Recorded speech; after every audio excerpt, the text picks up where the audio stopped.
Nestled in the middle of Cliff Avenue, Rice Street, and the Big Sioux River is a close-knit community of Riverside. And many of the families in this neighborhood live on lower than average incomes. In tonight's Eye on Keloland, Lauren Solik introduces you to two childhood friends who grew up in Riverside and are now giving back to the community that raised them. Christy Tripp and Sherry Donaldson grew up across the street from one another in the Riverside neighborhood of northeastern Sioux Falls. They were also both members of the city's first Head Start program. Riverside has been an impoverished and kind of on the edge kind of a neighborhood forever, for its entire history.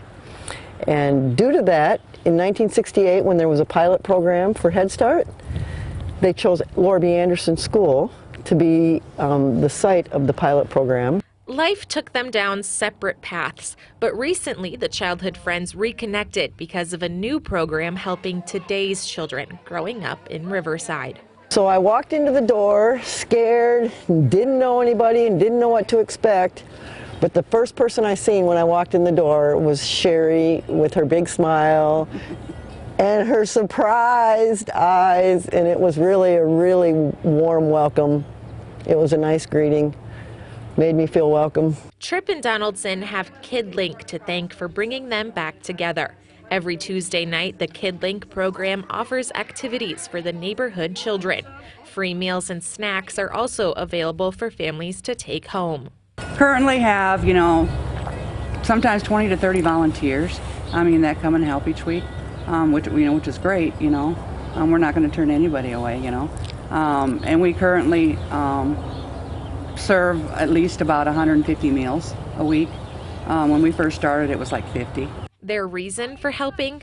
Giving back to the community that gave them so much as kids. I just want to make sure that each and every kid that comes across my table or comes across my path knows that they're seen, that they're acknowledged and they're seen and they're loved and they're cared for, and that they're special. KidLink started as a pilot program with Sioux Falls Thrive, meaning Thrive might soon take the program to other neighborhoods in need. It's not that all of the resources up and leave. What that means is that the resources and the community that is here are the ones that really have to lift up this program and continue it going forward in the future, the sustainability of it.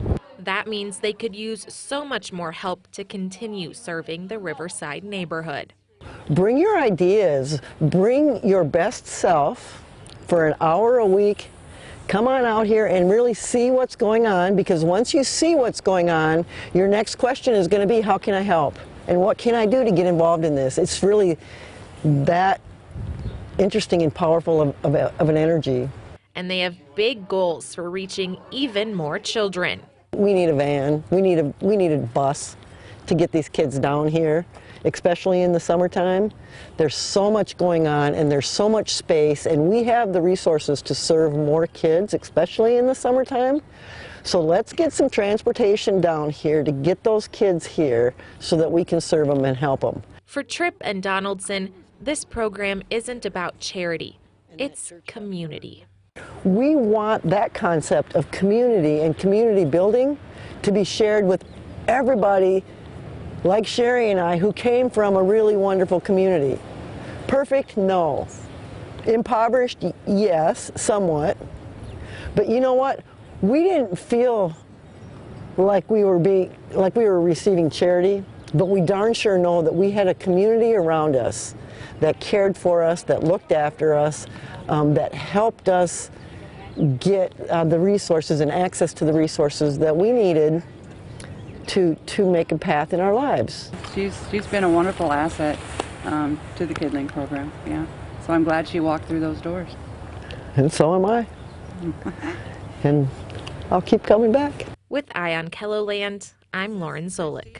And KidLink is every Tuesday night at the Sermon on the Mount Mennonite Church across the street from Laura B. Anderson Elementary School.